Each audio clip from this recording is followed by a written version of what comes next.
Part 3, Solutions and Human Capitalism. 16, The Freedom Dividend. At this point, you may be hanging your head, thinking, wow, this guy's view of the future is bleak. One friend who read early pages said to me, reading this feels like I'm getting punched in the face repeatedly. Another said, you should change the title to We're Fucked. There are potential solutions to these problems. Things will certainly be very difficult in the years ahead as jobs disappear, but there are things we can do that will make things dramatically better. They will require imagination, will, confidence, empathy, and a can-do spirit. Peter Fraze, author of Four Futures, points out that work encompasses three things: the means by which the economy produces goods and services, the means by which people earn income, and an activity that lends meaning or purpose to many people's lives. We should tackle these one at a time, with the easiest one first.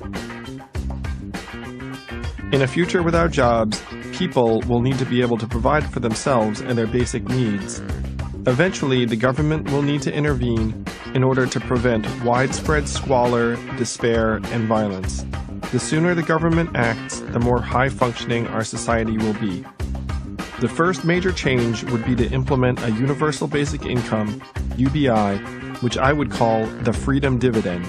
The United States should provide an annual income of $12,000 for each American aged 18 to 64, with the amount indexed to increase with inflation.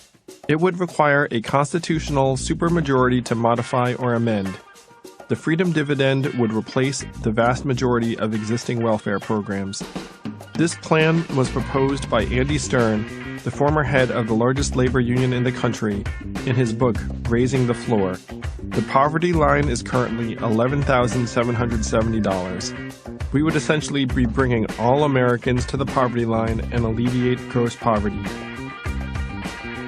A universal basic income is a version of Social Security where all citizens receive a set amount of money per month independent of their work status or income.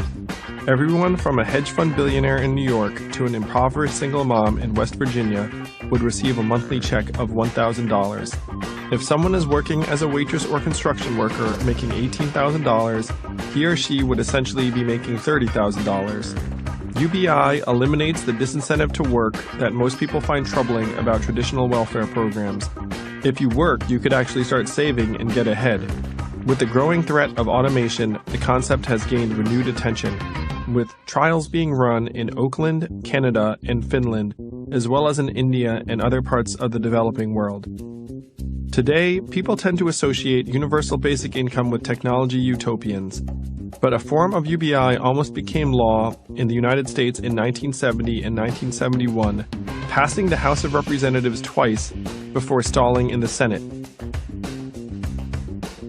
Versions of the idea have been championed by robust thinkers of every political persuasion for decades, including some of the most admired figures in American life.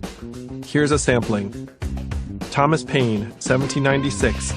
Out of a collected fund from landowners, there shall be paid to every person, when arrived at the age of 21 years, the sum of £15 sterling as a compensation in part for the loss of his or her natural inheritance to every person, rich or poor. Martin Luther King Jr., 1967. I am now convinced that the simplest approach will prove to be the most effective. The solution to poverty is to abolish it directly by a now widely discussed measure, the guaranteed income. Richard Nixon, August 1969. What I am proposing is that the federal government build a foundation under the income of every American family that cannot care for itself and wherever in America that family may live. Milton Friedman, 1980. We should replace the ragbag of specific welfare programs with a single comprehensive program of income supplements in cash, a negative income tax, which would do more efficiently and humanely what our present welfare system does so inefficiently and inhumanely. Bernie Sanders, May 2014. In my view, every American is entitled to at least a minimum standard of living. There are different ways to get to that goal, but that's the goal that we should strive to reach. Stephen Hawking, July 2015.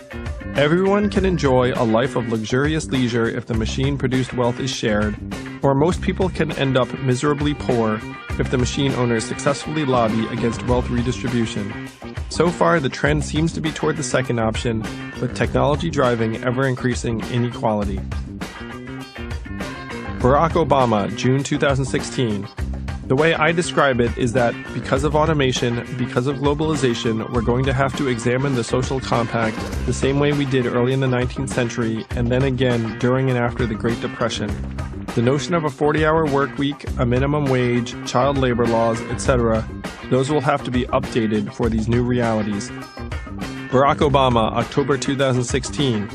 What is indisputable is that as AI gets further incorporated and the society potentially gets wealthier, the link between production and distribution, how much you work, and how much you make gets further and further attenuated.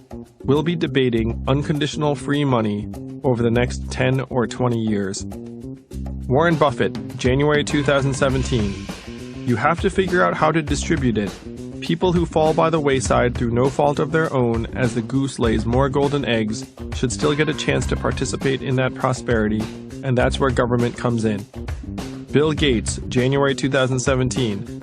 A problem of excess automation forces us to look at the individuals affected and take those extra resources and make sure they're directed to them in terms of re-education and income policies. Gates later suggested taxing robots. Elon Musk, February 2017. I think we'll wind up doing universal basic income. It's going to be necessary. There will be fewer and fewer jobs that a robot cannot do better. I want to be clear, these are not things I wish will happen. These are things I think probably will happen. Mark Zuckerberg, May 2017. We should explore universal basic income so that everyone has a cushion to try new ideas. My mom, September 2017. If you think it's a good idea, Andy, I'm sure it's a good idea. You may be thinking, this will never happen, and if it did, wouldn't it cause runaway inflation? Enable generations of wastrels? $12,000 a year is not enough to do more than scrape by. Very few people will quit their jobs because of a guaranteed income at this level, unless they were in a marginal or exploitative situation. The available data bears this out. On the other hand, the benefits would be absolutely enormous. It would be a massive stimulus to lower-cost areas. It would empower people to avoid making terrible decisions based on financial scarcity and month-to-month needs. It would be a phenomenal boon to creativity and entrepreneurship. It would enable people to more effectively transition from shrinking industries and environments to new ones. It would reduce stress, improve health, decrease crime, and strengthen relationships. It would support parents and caretakers for the work that they do, particularly mothers. It would give all citizens an honest stake in society and a sense of the future. It would restore a sense of optimism and faith in communities around the country. It would stimulate and maintain the consumer economy through the automation wave. It would maintain order and preserve our way of life through the greatest economic and social transition in history.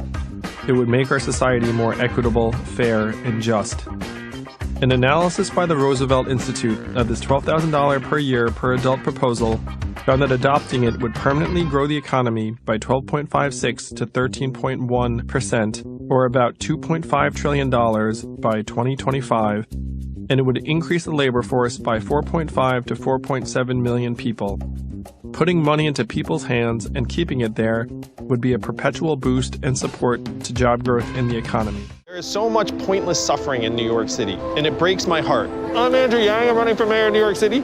We need direct cash relief because no one should go hungry in our city. We need to get schools open so kids can learn and parents can get back to work. We need a people's bank because it should not be so expensive to be poor. People need money, and communities like this need to stop suffering. We need new leadership that's a break from the politics of the past that have been dragging us down.